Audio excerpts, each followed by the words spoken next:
My husband cheated on me and hoped I would forgive him. But I didn't just decide to divorce him, I also decided to get revenge.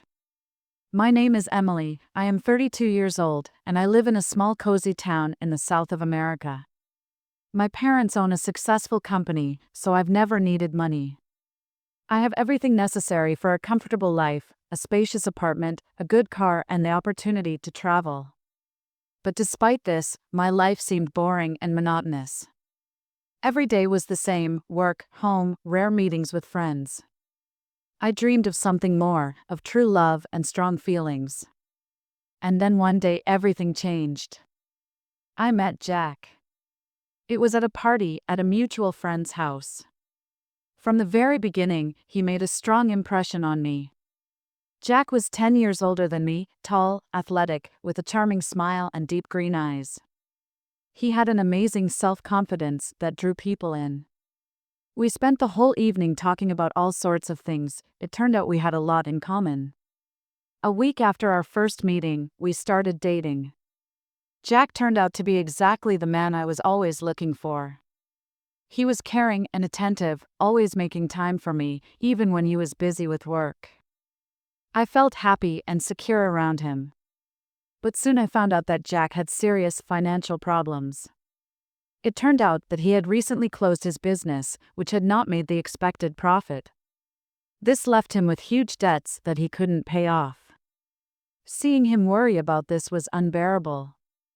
I could see his self-confidence slowly fading as he became more and more depressed and withdrawn. I couldn't just stand by and watch the person I love suffer. So I made the decision to help him. By selling my car and taking out a loan, I put all the money into closing his debts. It was a risky decision, but I believed that together we could overcome any difficulties. My father, seeing how serious I was and how much I loved Jack, couldn't stay away. At my request, he decided to help us. My father used his connections and found Jack a great position at his company. The job was challenging but interesting, and Jack quickly got the hang of it. Soon his income increased significantly and our lives began to change for the better. We were able to afford to move into a new, spacious apartment. It was in a nice neighborhood, with beautiful views and a convenient layout. We spent a lot of time on furniture selection and interior design. Our new apartment became a real family nest where we felt comfortable and happy. 6 months after moving in, I found out that I was pregnant. It was a real gift for both of us. Shortly after the birth of our son Tommy, we decided to legalize our relationship. The wedding was held among close friends and family. It was one of the happiest days of my life. A few more years passed and our daughter Lily was born. Jack tried to spend as much time with them as possible. Everything was going well until one day I noticed that Jack's behavior began to change. He started staying late at work more often, rarely called home, and when he did, he was silent and withdrawn. At first, I put it down to fatigue and work-related stress. After all, he really worked hard, trying to provide our family with everything we needed. But as time went on, I began to realize that it wasn't just that. Sometimes I would catch him looking away from me when he was on the phone, or abruptly ending the conversation when I got closer. I tried to talk to him about it, but he always brushed it off, saying it was okay, that he was just tired. However, I sensed that something was wrong. I had doubts and suspicions, but I tried not to think about it, hoping that everything would work itself out. One day, when Jack left his phone on the table, I happened to notice an incoming message from an unfamiliar number. It was short and cryptic: "I'll see you tomorrow. I'll be waiting for you." Those words instantly made me anxious and worried. I tried to ask Jack who had sent the message, but he only looked at me in surprise and said he didn't know what it was about. His reaction seemed strange to me, and I sensed that he was hiding something. Not knowing who to believe, I decided to take matters into my own hands. I hired a private detective to find out who was behind the messages. The detective did a quick job and provided me with all the information I needed. It turned out that the number belonged to a woman named Caroline. She lived in a neighboring town and worked for a local company. I recognized her address and even saw the picture the detective had sent me. When Jack came home, I demanded an explanation. He tried to deny everything, saying it was a misunderstanding, that he would never betray our family. But I knew he was lying. His eyes avoided my gaze, and his voice sounded unsure. That night we had a fight, and Jack retired to the couch to sleep. I spent a sleepless night wondering what to do next. The next day, Jack came to me with flowers and an apology. He told me that he loved me and our children, that he was willing to change his life for us. I wanted to believe him, but something inside me broke. I looked at him and saw not the man I loved, but someone else, a stranger and a stranger. Weeks went by, and even though everything seemed normal on the surface, I felt like there was a gap between us. I began to notice that Jack was hiding things again. Sometimes he would answer his phone when he left the room, and sometimes his phone would suddenly turn off when I got closer. All of this made me highly suspicious. One day, when Jack left his phone unattended, I couldn't resist looking into it. There I found pictures of the same Caroline. They looked happy and carefree, laughing and hugging. That was the final blow for me. I realized that I couldn't trust my husband anymore. Everything inside me turned upside down, and I felt the last remnants of hope for saving our relationship fade away. At that moment, I remembered Jack's mother, who lived in a neighboring town. I called her and told her everything. Her voice shook when she answered. She assured me that it couldn't be, that he loved me and would never leave me, that her son would never do such a thing. She said that Jack had always been a good boy, that he valued our family and children. But I knew that wasn't true. The pictures spoke for themselves. So I decided to call Caroline and talk to her. I dialed the number and waited, my heart pounding like it was ready to jump out of my chest. When Caroline answered, I introduced myself and told her that I knew all about their relationship, that we had small children. After a bit of silence, she replied that she didn't care and would continue to date Jack because she loved him. I listened to her, trying to understand how this could have happened.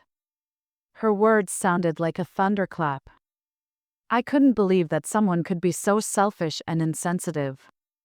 It hurt me to hear that she wasn't going to end her relationship with Jack, despite the fact that he was married and we had children. I felt a wave of anger and despair rising inside me. I hung up the phone without saying a word. Tears were rolling down my face, but I didn't let myself cry. Instead, I sat down and began to think about what to do next. I knew I had to protect myself and my children. I couldn't let this woman destroy our family.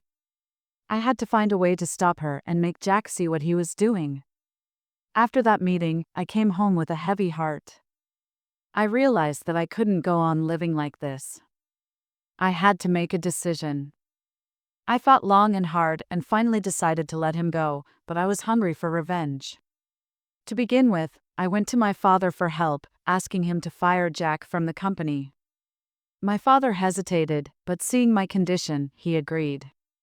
A few days later, Jack found out he was fired. He was furious, but I remained cold and indifferent. I then contacted a lawyer and started to gather documents for divorce. The lawyer explained to me all the legal aspects of the process and assured me that he would help protect my interests. At the same time, I turned for help to one of my old acquaintances, Michael. We studied together in college, and he was always ready to help me in difficult moments. Michael suggested we do a little dramatization. He played the role of an acquaintance I was supposedly dating. We agreed that Michael would come to my house that night while Jack was at work. When Jack returned, he found us together. Michael looked imposing, acting confident and determined, stating that he was now living here and that Jack had to leave. Jack was shocked, he couldn't believe his eyes. He tried to explain that it was a misunderstanding, but Michael remained steadfast. So I went up to them and told them it was over. That I was tired of his lies and cheating, that I didn't want him around me and our children anymore. Jack begged me to give him a chance, promised to make things right, but I was adamant. I asked him to sign the child support papers and leave the apartment. He signed everything without looking, just to stay by my side. But I knew it was over. Jack looked at me for support, but I stood silent, watching. Finally, realizing that resistance was futile, he grabbed his things and left the apartment. The door slammed shut behind him, and Michael looked at me, smiled, and asked, "Are you sure you want to continue?" I nodded, feeling the adrenaline rush through my blood. This plan was just the beginning. I knew there was more work to be done, but I was ready for the fight. The next morning, I changed the locks on the apartment and notified Jack that he couldn't come back here anymore. He tried calling me, texting me, but I ignored him. I knew I had to stay away from him to completely sever all ties. Sometimes I wanted to answer, to hear his voice, but I reminded myself why I was doing it. For me and for my children. As the days passed, I slowly adjusted to the new reality. My children remained my top priority. I tried to pay more attention to them, to compensate for my father's absence with their love and care. Of course, it was not easy to cope with household duties and work at the same time, but I knew it was temporary. Gradually, I learned to find a balance between work and family. A few months later, I received notice from my attorney that the divorce was finalized and Jack officially lost his right to live in our home. This was a big moment for me. Despite all the pain and disappointment, I was relieved. Now I could move on, build my life anew. I am now raising my children alone. It's not easy, but I know I made the right choice. I no longer want to live a life of lies and insecurity. I am building my life anew, and I hope that bright and joyful days are ahead of me. I believe that I can create an atmosphere for my children where they will feel loved and protected. Time heals wounds, and I am sure that one day I will be able to let go of the past completely and start a new chapter in my life. Perhaps I will find a new partner who will love and respect me and my children. In the meantime, I am focused on becoming the best version of myself and giving my children everything they need to live a happy and fulfilling life.